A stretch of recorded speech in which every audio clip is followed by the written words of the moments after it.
Welcome to Philosophy and Faith, where our goal is to help you navigate your intellectual and spiritual journey, especially in regards to topics like God, faith and doubt, meaning and purpose, and more.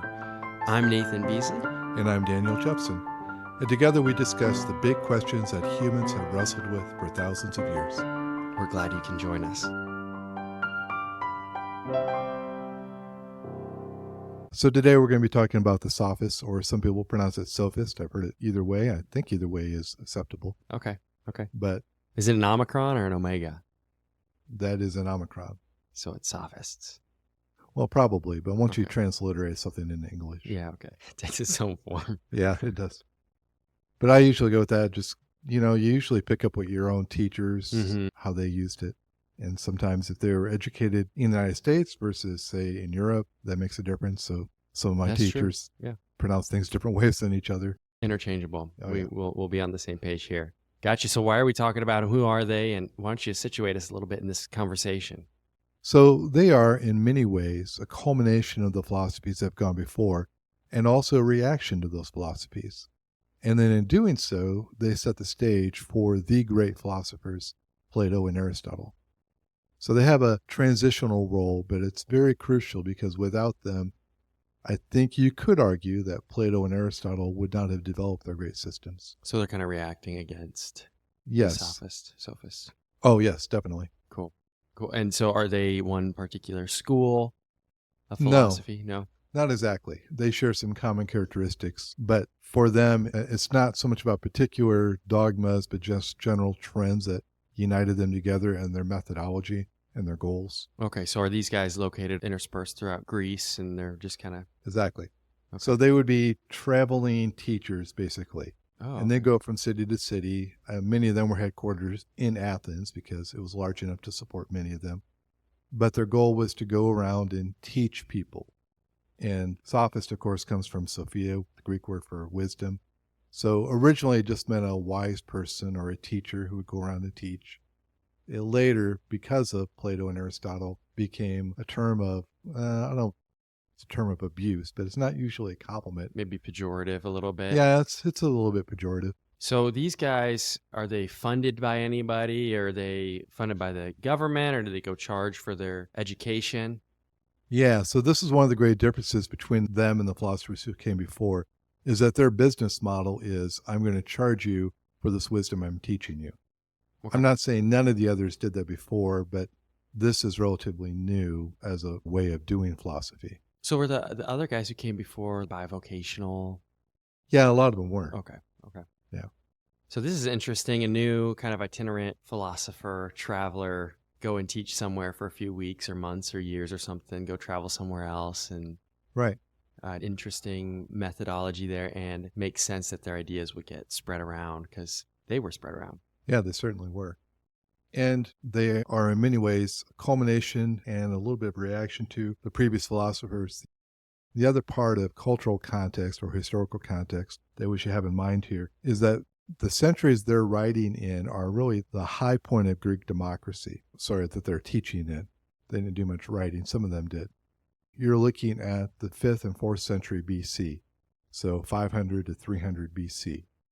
During this time period, you have Greece moving from an aristocracy to a democracy. When that happens, you have a need for a new kind of education for many people.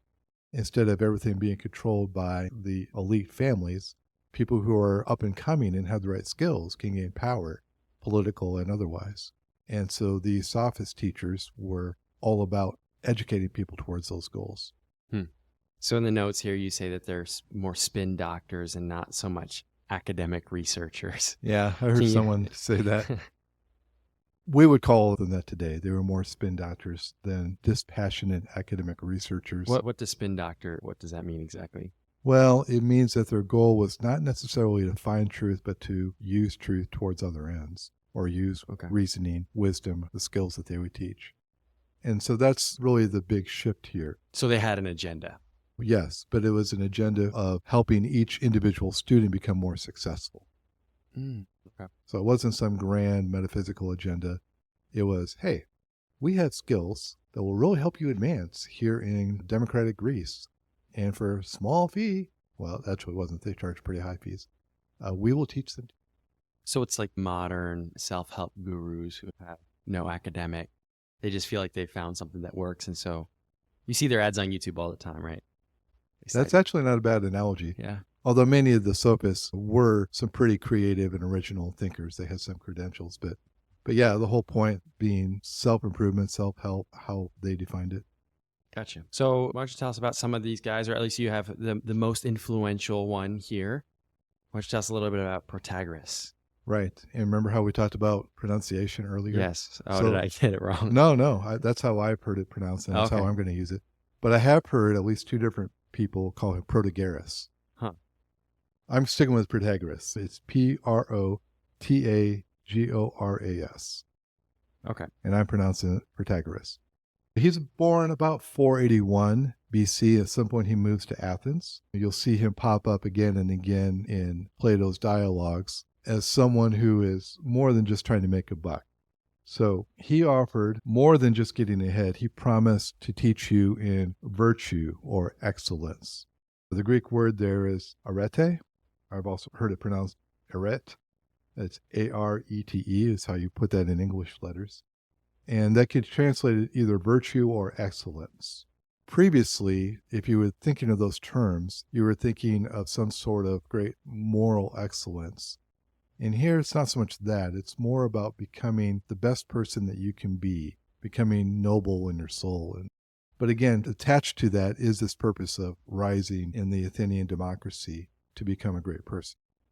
Gotcha. So is he talking about the 4 cardinal virtues? Well, those won't be delineated until later. Okay. So no, it's more just about self-improvement of your moral and intellectual self. But we're going to have to qualify, especially that moral part. Okay. Yeah. And I'm going to kind of use him as a model. I'm going to sum up their views and their influence under 3 terms: skepticism, relativism, and pragmatism. Okay. I think that's not a bad template to talk about. Cool. Let's take them one at a time. What's skepticism? We've talked about skepticism in the past. Very often today, it means someone who is skeptical of religious claims. But in philosophy, it usually means someone who is skeptical about knowledge claims or truth claims, the idea that you can actually know objective truth. And that's what we mean in here. So these people are claiming, Protagoras among them, that you cannot know absolute objective truth. Again, if we trace this is a culmination of many of the themes that we've already seen. All the different pre-Socratic philosophers came to different conclusions.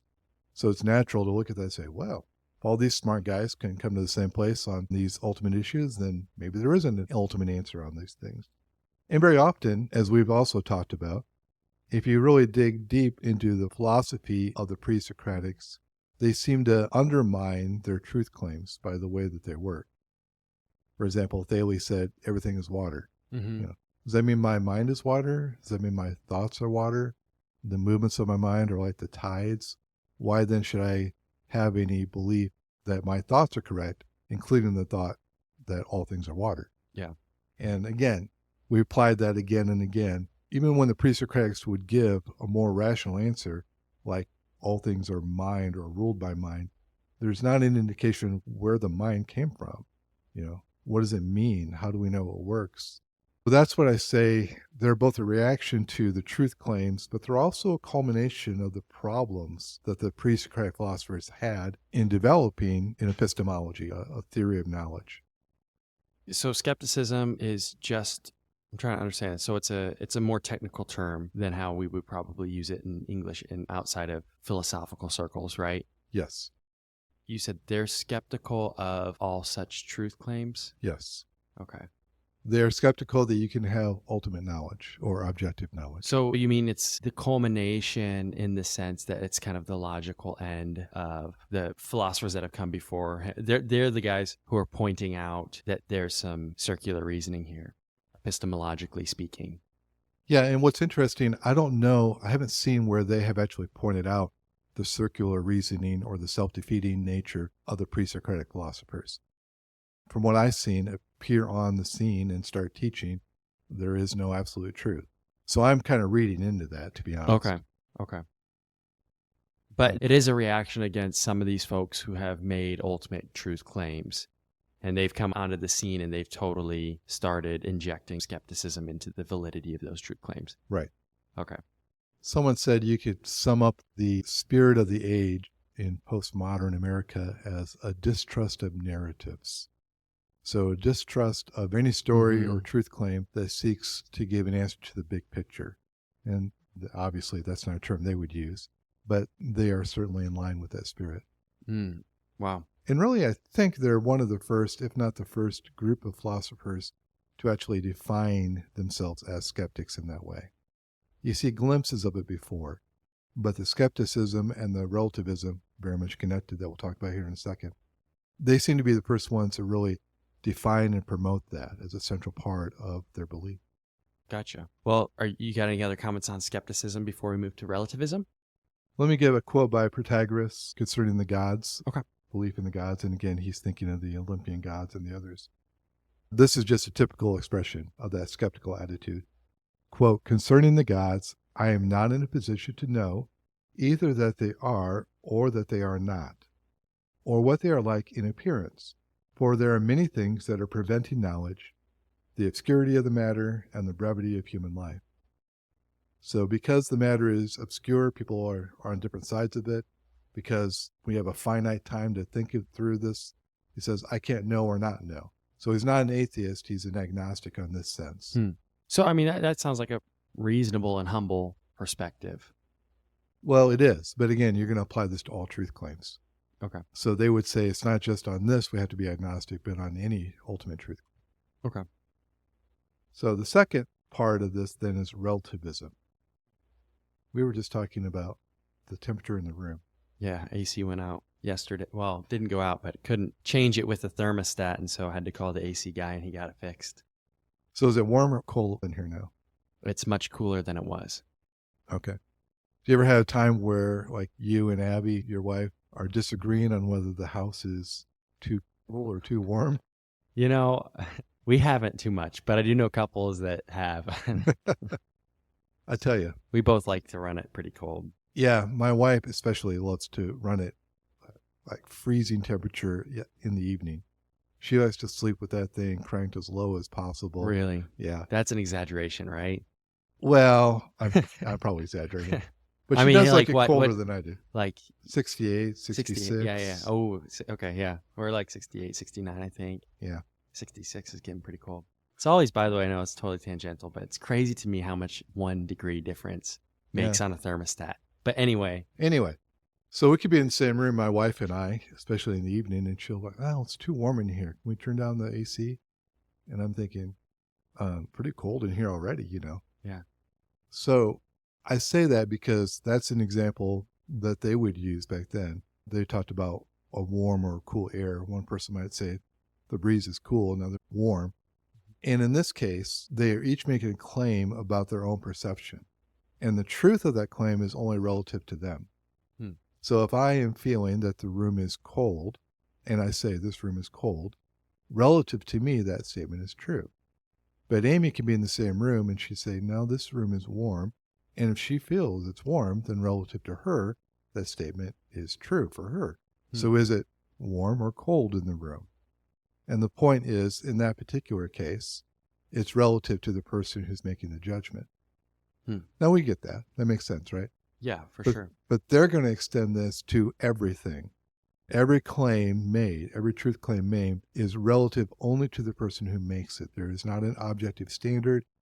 Each person makes their own claim, and what's true for you is not necessarily true for me. Gotcha. So going back to the example of the gods, he said, I'm not in a position to know. Applying this relativistic perspective to that, would he say, if you think that the gods exist, then they do, or if I think that they don't, then they don't? I mean, how does that? I would think so. I didn't see him address that exact scenario, but it would seem to be consistent with that. But see, that's so interesting because to me, it's like, well, they either do or they don't. So. But you're not a sophist. I'm not a sophist. I can see how this kind of flows naturally from skepticism. Yeah. Right. Or maybe skepticism flows naturally from this. Exactly right. They are sisters, if not twins. They go together. So if I can't have any knowledge, then my truth claims are not transcendent claims about an objective knowledge, but simply how I experience or how I think about things. and that's relativism. Gotcha. Protagoras said it most succinctly: man is the measure of all things. Now, he did not mean that we are this glorious creation and the highlight of all the animal kingdom. He meant that each person, each man, because again, they're usually not going to talk about women, each man measures everything, and he's the only standard of measurement of whether it's true or not. And he applies this, or at least Plato in his dialogues applied it to him, in regard to that question of whether the breeze is warm or cold. Man's the measure of all things. So if he measures it cold, then it's cold. If he measures it's warm, it's warm. But he's talking about an individual man, not humanity or mankind. Yeah, that's a good question. There's actually been debate about that. But because of the way it's used, as Plato understood him in his dialogues, he was talking about each person experiencing that breeze at a different temperature. Plato interpreted him as saying that it was true for an individual, not for humanity as a whole. So unless I see strong reasons, I'm going to assume Plato probably understood him pretty well. Yeah. See, that's so interesting because it makes sense with things like the breeze and perception, but with other things that, like where there would be contradiction for people to... Each man is the measure of all things? Yeah, it's just a very interesting, it's thought-provoking of how... I'd be interested in having a conversation with Protagoras just to see what that was like. Sure. Well, he probably best you because he was pretty good in analysis and debate, apparently. That's what his specialty was. I'd bring you with me. Well, I'd be like, dude, help look, a lot. I'm just trying to have a cup of coffee here and an interesting conversation. Will you relax? He sounds kind of intense. Maybe. I don't know much about it personally, but think about this then. If man is the measure by which all things, or if man is what all things are measured by, then you do not have, by definition, any concept of absolute truth. There's no concept of right or wrong that's transcendent beyond man. There's no concept of ultimate values or purpose other than an individual man's determination of those things. So what you've done, for the first time explicitly done, is you have cut off the top floor, as it were. You have said mankind is the only thing.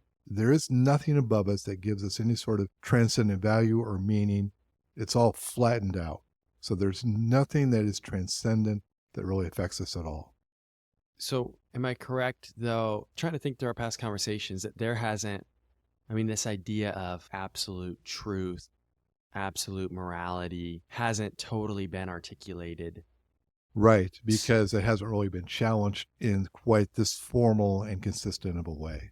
So maybe it's presumed to exist, but there aren't people out there trying to defend absolute morality or I think transcendence. That's what I would read it, yeah.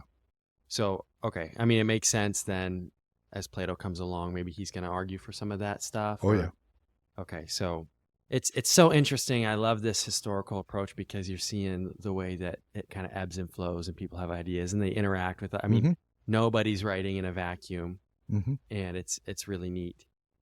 So even before the transcendent truth is argued, it's kind of presumed. These guys are cutting at the roots of that with their pragmatism and relativism and skepticism.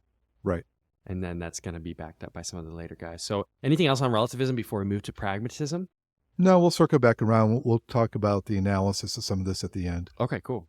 So what's pragmatism? Again, this is another word that I feel like we use generally, but probably has a more technical definition here. Well, philosophers always try to make things more technical, but in this case, the commonplace definition is pretty good, where you're basically concerned with just getting along, choosing the right means. It's an emphasis on method over end goals, or just focus on what works. So I'm not using it in a more technical sense, but just the idea of, because there's no absolute truth, because there's no absolute standard, there's no absolute purpose or morality, then what do? Well, you do whatever works for your own enlightened self-advancement. Enlightened self-advancement is the goal, and whatever works towards that is what you should do. What do you mean by enlightened? You just mean intellectually? Yeah, so I think they didn't use that term, enlightened self-interest. They would probably just use self-interest, but it seems to go along with their overall thought. So a child can have the idea of what they want as being the best thing for them, but it's only later when they're more intelligent and wise and can judge things better, that they can see that some of the things they thought were in their self-interest before really weren't. An enlightened self-interest is one that understands that there's a long game to be played here. And it's not just what I desire right now, but what will ultimately bring me fulfillment and happiness and contentment. That's what I'm choosing. Okay, so it's knowing the right path, but according to me, because man is the measure of all things. And so presumably these sophists are going to go around and try to say, hey, here's what the good life looks like, and here's how you can be on it. And it's going to be very practical. It's not going to include all this about the gods and transcendent truths. And it's going to say, is that about right? Yeah, I think that's a good way of putting it. Okay, I might have the self-interest to go out and eat 3 cheeseburgers and some cheesecake and fries for lunch. But that's not really in my best interest in the long term, right? Yeah. So my enlightened self-interest says, okay, my goal is to be able to enjoy this life. That means I need to have a certain measure of health.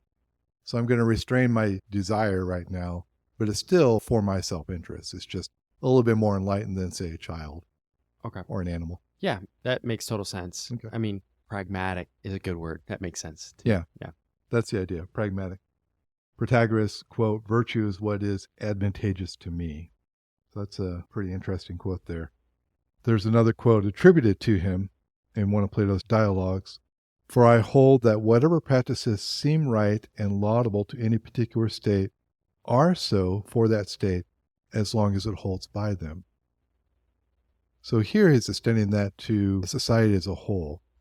If there are practices within that society that seem right and laudable, worthy of praise, then they are, as long as that state holds by them. So this wasn't a revolutionary, everyone do what they want, overthrow the government, have anarchy. This was, hey, the laws and the values of a particular state are here. It's best for you to go along with them. There may be a point where it's not, but for the most part, get along with the society's values. Yeah. That's a pragmatic thing to do. Yeah. I mean, that makes sense. It does. Until you come to a question like, well, what about slavery? Something like that. Or what about, in Spartans, back to their own time, exposing babies. So if you didn't want a baby, you didn't have a route to abortion, but once that baby was born, if you didn't want it, you would expose it to the elements and it would die. That was practiced in Greece. I don't know that it was in Athens, but it certainly was in Sparta. So that was a cultural value held within a whole Greek society. And, you come to a question like that, wait, are you saying that there's no way to determine that's wrong other than the culture itself eventually changes? Yeah, I see what you're saying. There's value in going with the culture, but what about when the culture's practicing something that doesn't seem right? Yeah, there's no way to critique a culture. There's no transcendent basis to say a value that's presently within my culture or another culture is wrong. On a transcendent basis. Right. Other than, they could give reasons like, well, we want to increase our population because that's better for people, or yada, yada, yada. So the argument would be based off of practical reasons, not any sort of transcendent, absolute morality. Mm-hmm. So did they just kind of accept that when questions came up, like about slavery, or, Yeah, I don't think they even questioned slavery. That wasn't an issue anyone questioned at that time. So what about other issues that maybe were a little bit more contentious for the time? Was the baby thing contentious? I don't know, actually. It seems like it should be, but I don't really remember any debates about that in ancient Greece. Yeah. It seems now, at least to us in our context, seems pretty... Yeah. So kind of related to this, there is a distinction that many of the Sophists made between custom and nature. And this is a little bit different take on it here, though. So custom, the word there would be Greek word nomos, which can be also translated law, but here he's referring to customs. A custom is something that a society has chosen to value and do. Maybe an arbitrary sense, like in the United States, we drive on the right side of the road. Mm-hmm. Now, if you go over to England, okay, you're going to have a problem because they have a different custom. And what they're arguing is that all the laws and values of a particular culture are customs. None of them have this transcendent basis. So some of them then took some of the Sophists, not all of them, and I don't think Protagoras himself, took that as saying, well, since all the laws are customs, Really, we should prefer the law of nature, which is that the strong should rule over the weak. That seems to be very given to them by the fact that they are the stronger. So many of them argued for that based upon this pragmatic idea that all the laws and rules of society are simply customs. They're chosen, but they're not transcendent values. So the one transcendent value was that the strong rule the weak.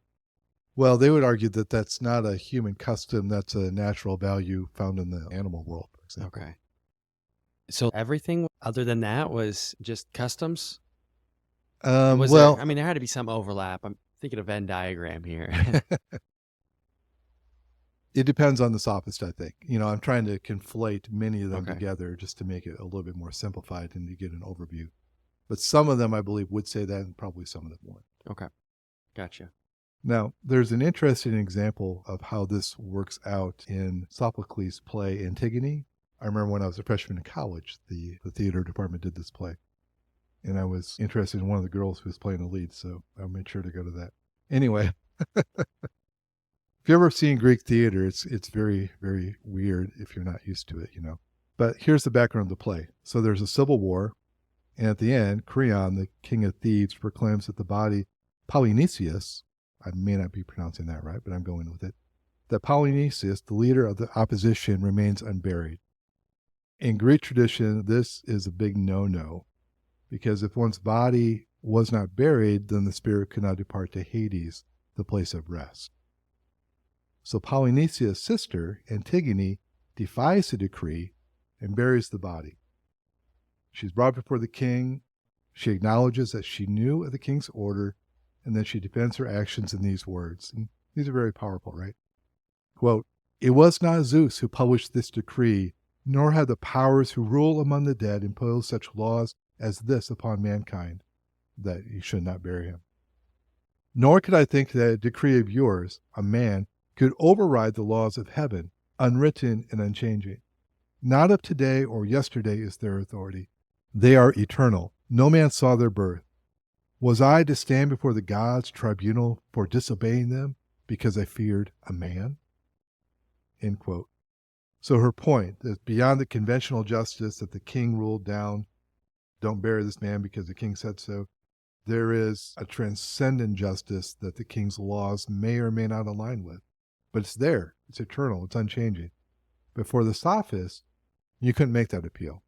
You might not like a law and you might seek to change it, but there's no appeal to a higher, more transcendent law to justify violating any human law, including the laws of slavery. So she's saying that the law of the king should be interpreted in light of the law that the gods put in place. Right. And the Sophists are saying there's no such thing. Exactly. So to each their own when it comes to interpreting the law. Right. So that's a good example of how that worked out in drama, that kind of debate and dialogue.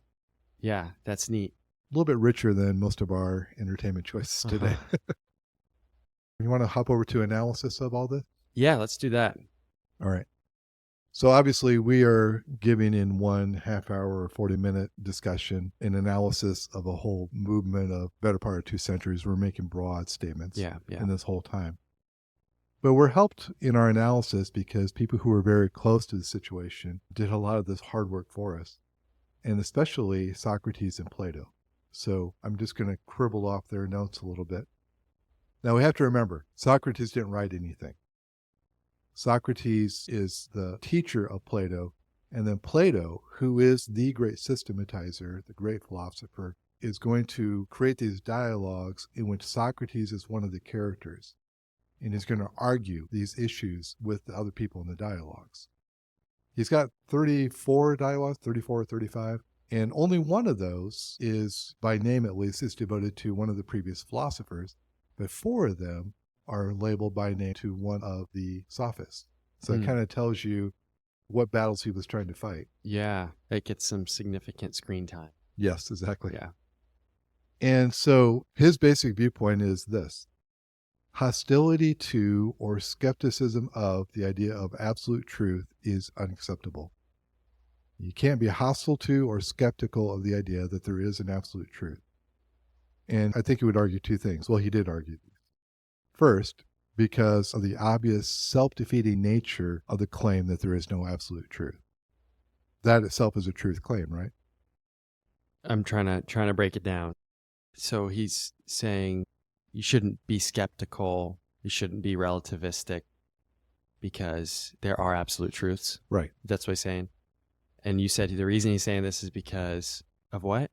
Well, first of all, to make the claim that there is no absolute truth is a self-defeating statement. It's self-contradictory. Break that down for me. All right. Well, let me give you an example. When I was teaching a class in philosophy, we were talking about knowledge and truth. And one of the guys raised his hand and says, well, you know what? There is no absolute truth. And so I stopped and I had heard that idea before, obviously. So I said, Bill, I don't remember if that was his name or not. Do you mean that as a true statement? Mm.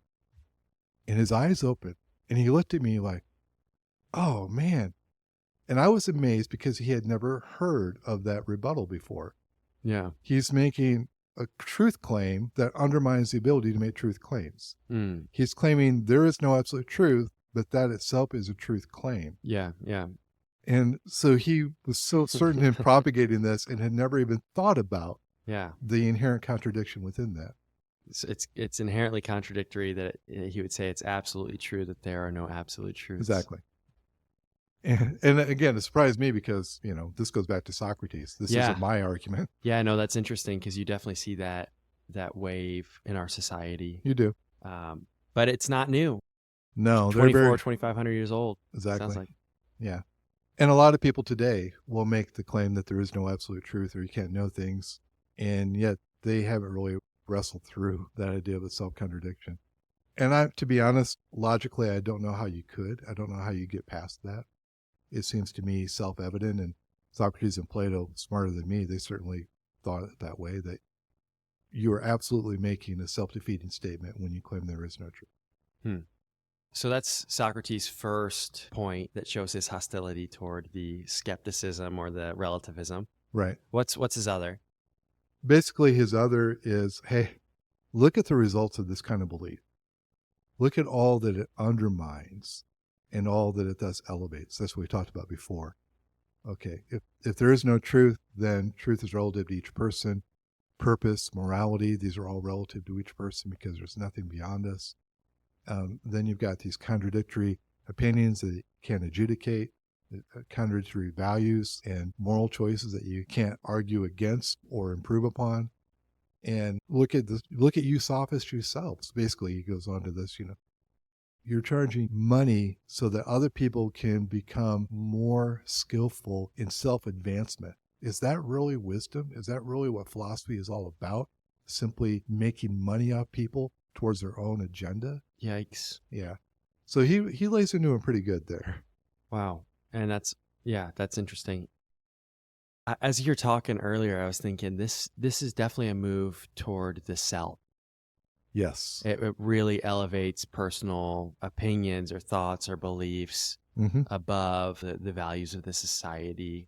And it's interesting that Socrates and Plato were able to see that if that's not in balance, then that can really wreck a society. Yeah, I'm glad you brought that out because in my final point here, I think there are at least two things that were very valuable. Two things that the Sophists brought that were very valuable, and that's one of them. Yeah. So the previous philosophers were focused more on the macro instead of the micro in the objective rather than the subjective. So they're talking about what's the nature of all reality, what's everything made out of. And there was very little focus on what it means to be a human. And there was almost no focus on what it means to be a subject. And so they do balance that out. And I think for that, we can be grateful. Mm-hmm. Yeah, I think that those two things need to be, it seems like those two things can be held in tension. Sure. Because if there are objective truths, which I believe that there are, people are approaching those subjectively because that's the only way that they're able to do it. Mm-hmm.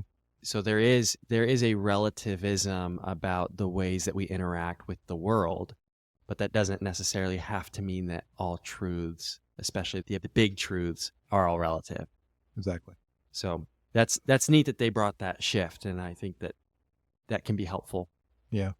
What's the other one? Well, the other is that they brought forth and set the stage then for the two great philosophers of Plato and Aristotle. Hmm. By making that shift and by responding to the previous philosophers and by promoting their viewpoint with some coherence and skill, they set the stage for the great response. And it wasn't just a refutation. So Plato, we talked about how he refuted them, right? Mm-hmm. That's not all he did, though. What he did was create a system in which the objective, the macro, the ultimate out there, is intertwined then with the subjective. How do I live then within this universe that I find myself in? None of the pre-Socratic philosophers developed that idea at all. Mm. And the Sophists come along and they talk a lot about what you should do, but it's all pragmatic. It's not attached to anything beyond itself. Yeah. Plato is one who comes along. He is the great synthesizer, not only of the ideas of the previous philosophers in general, he is that, but also this whole dynamic of this objective reality that is true. It's not just an illusion, it's there, but then tying the individual life choices of a person to that thing. And without the Sophists, maybe that wouldn't have happened. And then Aristotle builds upon Plato, improves upon him in some ways, I think. But certainly without Plato, you would not have the Aristotle that we have now. And without those two, Western thought would be much impoverished. Wow. That's a bold statement. Yeah. So anyway, that would be my brief take on the Sophists. And obviously there's a lot more we could talk about with each individual Sophist, but next we're going to move on to Socrates. Sounds great. Well, thank you for setting the stage for that, and excited to get into that and Plato and Aristotle. And this has been fun. Thanks. My pleasure. See you. Thanks so much for listening. If you like what you hear, click follow or subscribe depending on your platform. Check the notification bell so you're up to date with new episodes and leave us a review. Until next time.